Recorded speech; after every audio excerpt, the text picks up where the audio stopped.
Every person living in Denver needs good trash, recycling, and compost services. How the city prepared to expand those services for the residents they serve is an area of concern.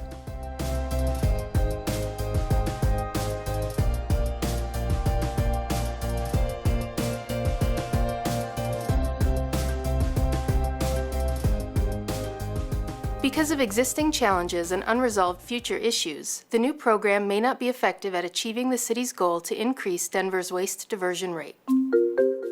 Starting in 2023, the city is using a new volume-based pricing model for trash, recycling, and compost services. The city serves about 180,000 residences for these services.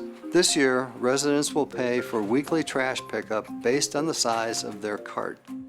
Recycling will be picked up every week and compost service will be included at no extra charge. The city's program only applies to single-family homes, apartment buildings, or townhome complexes with 7 or fewer units, city-owned buildings, and Denver Public School facilities. It does not include multifamily or commercial buildings. Since our audit, we've gotten a lot of questions from our constituents about the implementation of this program and what resources the city needs to make it happen. One of the most common questions I've heard is whether the city had enough preparation and resources before starting the program. In 2022, we found the city had an aging fleet of waste collection trucks and a severely understaffed team.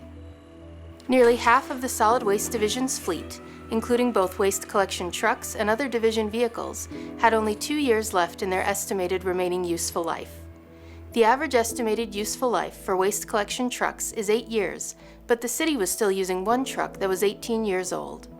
This was an area of significant concern for us because it was clear the limited resources in 2022 were not going to be enough for the expanded services in 2023.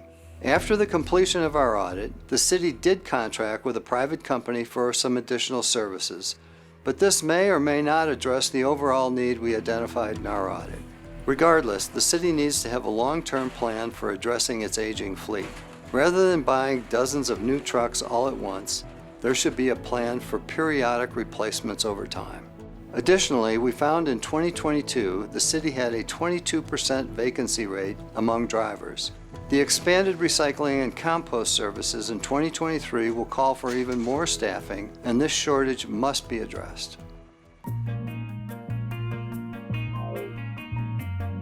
Another question we heard from some members of the public was related to whether the city will face more bin contamination and illegal dumping after the implementation of the Pay-As-You-Throw program. Our audit did find the city needs to dedicate staff and resources to public education about how to properly use the expanded recycling and composting services. Without designated staff, solid waste management estimated only 1% of cart contamination was being addressed in 2022. Before the implementation of the volume-based pricing program, staff said Denver's compostable material was not overly contaminated because residents who opted into composting had a good understanding of how it worked. However, those same officials told us they were worried contamination would increase this year and that education and marketing would be necessary. Finally, another question I received recently was about how the city would be paying for the new program compared to the previous program. Until now, trash and recycling services were paid using general fund dollars. Now the city is charging between $9 and $21 per month based on the size of the trash cart. The expectation is for this revenue to go into a special revenue fund and eventually for this revenue to fully cover the cost of the services, freeing up general fund dollars for other city needs. However, our audit found the city's fees are significantly lower than other comparable cities, and the program might not ever become self-sustaining at the current rate. In addition to these common questions, our audit found different methods for filing complaints about collection services could lead to quicker results for residents. And the 2022 changes to trash collection routes lacked documented methodology, and they were associated with a spike in reports of missed pickups.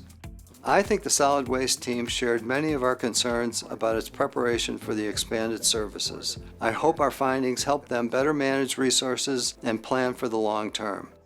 We'll take another look at the success of the new program as it relates to our recommendations when we follow up on this audit in the future.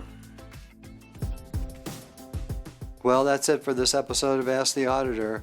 If you have a question, submit it to auditor@denvergov.org, and maybe your question will be the next question we answer on the next episode of Ask the Auditor.